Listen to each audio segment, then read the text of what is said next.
Sometimes love doesn't come wrapped in perfection. Sometimes it's broken, bleeding, aching, but still alive. Tonight, we bring you the final chapter of a story that has captured hearts, broken walls, and touched the deepest corners of the soul. This is not just an ending. This is the echo of every heartbeat that dared to love. Get ready for a breathtaking emotional journey. Let's begin. The night wrapped the lakeside house in a velvet cloak, the autumn wind murmuring through the cracked window. Moonlight spilled across the wooden floor in silver ribbons, casting shadows that danced with the rustle of leaves outside, amber and gold drifting in the dark like whispers of the past. Thomas sat on the edge of the bed, his broad frame slouched, his hands gripping his knees as if to anchor himself. His hazel eyes, shadowed by sleepless nights, lingered on a framed photograph on the nightstand, the same one he'd dusted off, that rainy afternoon when Emma returned. In the image, Emma's dark hair glowed in the sunlight, her smile radiant. Oliver, barely 2, clung to her sleeve with tiny fingers, his grin a mirror of hers. Thomas stood behind them, one arm around. Emma, the other holding a box labeled kitchen. They had been whole, bound by love, tethered by dreams. Now the room was a sanctuary of ghosts, the air thick with the scent of dried chamomile flowers Emma had once arranged in a vase by the window. Thomas raked a hand through his graying hair, the strands wild under the moon's pale gaze. Beyond the window, the lake lay still, its surface a mirror reflecting the night sky, a vast, unblinking eye watching him unravel. It had been weeks since Emma's return, that rainy afternoon when she stood at his door, soaked and trembling, her words a thunderclap. I came back. He'd pulled her into his arms then, his heart beating again for the first time, in months. But the night since had been a battlefield, the silence between them a weight heavier than her absence. He'd forgiven her, or so he thought, but the wounds lingered, raw and unspoken, haunting him in the witching hours. Could he truly let her back in, after all the pain? The soft patter of footsteps broke the spell. Oliver burst into the room, his 6-year-old energy aflare against the gloom. His dark curls gleamed faintly in the moonlight as he thrust a crumpled drawing toward Thomas, his voice bright as a star. "Dad, look, I drew our family again, with Mommy this time." Thomas's heart clenched, the ache of familiar companion, in the dark. He summoned a smile, thin and fragile, a mask he'd worn since Emma left, and took the paper. Under the moon's glow, he saw 3 stick figures beneath a lopsided sun. Thomas, tall and broad, stood on the left, a simple curve for a smile. Oliver, smaller, was in the middle, clutching a red balloon. And on the right, with long brown hair and a flowing dress, was Emma, her hand linked with Oliver's, her smile wide and certain. Above them, in Oliver's shaky scrawl, were the words, "My family." "It's beautiful, Ollie," Thomas said, his voice rough, softened by the night. He ruffled Oliver's hair, praying the boy wouldn't see the storm in his eyes. "You're a real artist," Oliver beamed, his missing tooth a small crescent in the dim light. "Do you think Mommy will like it, now that she's back?" The question pierced the stillness, sharp and pure. Thomas swallowed, his throat tight beneath the weight of the night. "Yeah," he whispered, "she'll love it, she always did." Oliver nodded and scampered off, leaving Thomas alone with the drawing and the moon. He set it beside the photograph, the 2 images glowing faintly in the silver light, a dance of past and present. Emma had left on a rainy afternoon over a year ago, her suitcase packed in silence, her goodbye lost in the storm's howl.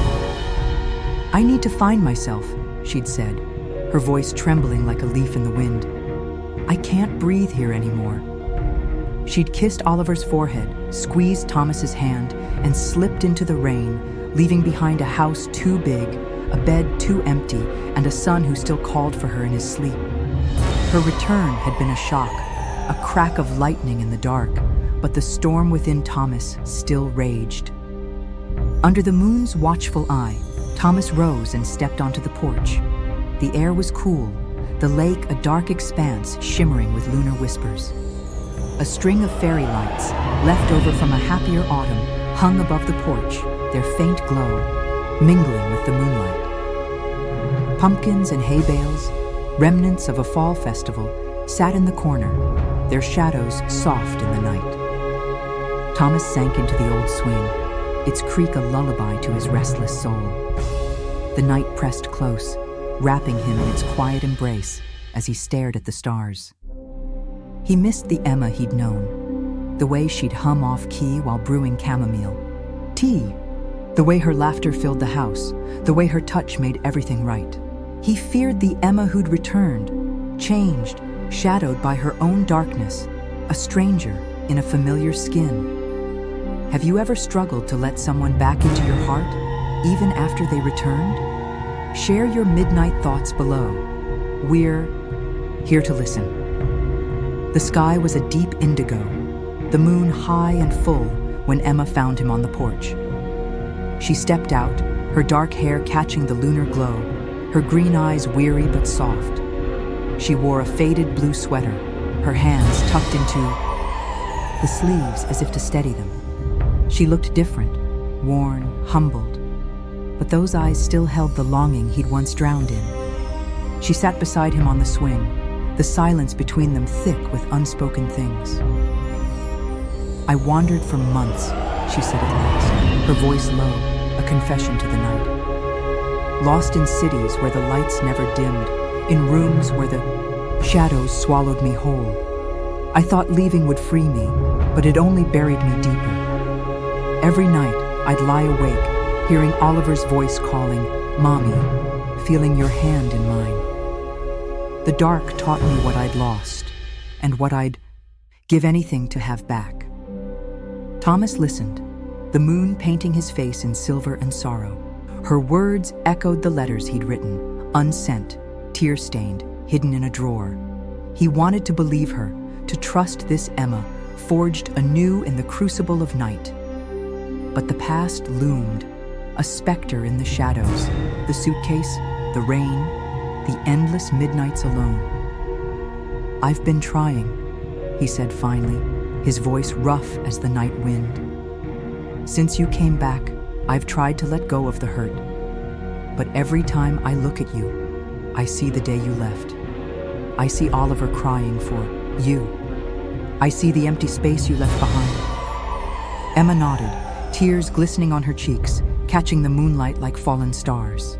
"I know," she whispered, "and I'll carry that guilt forever. But I'm here now, Thomas. I'm here to show you, and Oliver, that love can return, even through the dark." A small figure emerged from the doorway, silhouetted against the faint glow of the fairy lights. Oliver stepped onto the porch, his eyes wide in the moonlight, clutching the drawing he'd shown Thomas earlier. "Mommy?" he said, his voice small but clear. "Are you staying this time?" Emma's breath hitched, and she knelt, her arms opening like wings in the night. "Yes, sweetheart," she said, her voice breaking. "Mommy's staying, I promise." Oliver ran to her, his small body crashing into her arms under the moon's quiet watch. She held him tight, her face buried in his curls, her sobs a soft hymn in the stillness. Thomas watched, the night wrapping around him, his heart torn between the warmth of their embrace and the cold of his scars. If you were Thomas, would you trust Emma's promise under this midnight sky? Why or why not? Tell us your heart's truth below. We're all ears. The nights that followed were a fragile weave of shadow and hope. Emma didn't just speak of change, she lived it. She rose with the moon still high, brewing chamomile tea as the first stars faded, her quiet focus a balm to the house's wounds. She braided Oliver's hair by the glow of the night lamp, her fingers steady despite the tremble in her breath, and read him tales of knights and dragons until the night claimed his dreams. With Thomas, she was a specter, present but patient, waiting in the dark without demanding he forget. One midnight, as the lake lay cloaked in mist, Thomas handed her a mug of tea on the porch, the steam curling into the dark like spirits rising. The fairy lights above cast a soft glow, their warmth mingling with the moonlight. They sat, like a whisper in the distance, and he broke the silence. "You know what I missed most?" he said, his voice soft as the night. "Your humming, off-key, relentless, while you made tea. I'd grown, but it was my compass. It was home." Emma stared at her tea, her eyes wet in the moonlight. "I still hum," she said, "but the tune's heavier now, weighted by the dark I carried." He chuckled, a sound swallowed by the night. Then silence fell, a blanket over their wounds. "I want to try again," he whispered, the words trembling in the air. "But the nights scare me, Emma." She reached for his hand, her touch warm against the chill. "Me too. But if we face the dark together, if we hold on when the moon fades, maybe we won't lose our way." He didn't pull away. The night held them close, and in its depths, a spark of hope glowed. What does healing in love mean to you under the midnight sky? Is it forgetting or growing through the shadows? Share your musings below. We're here till dawn. Years later, the lakeside house stood as a sentinel of their story, its walls steeped in night and memory. The old photo on the wall, the one from their beginning, was joined by a new one. Oliver, 8 now, grinning before his school, the moon a faint crescent above. Thomas and Emma stood behind him, arms entwined, their faces etched with time and tenderness. A small vase of dried chamomile flowers sat on the porch table, a quiet nod to the past. They weren't perfect. Scars lingered in their silences, in the way the dark sometimes crept back, but they were whole, real. The nights weren't always kind. There were midnights when Thomas woke to ghosts, when Emma's guilt painted her dreams black.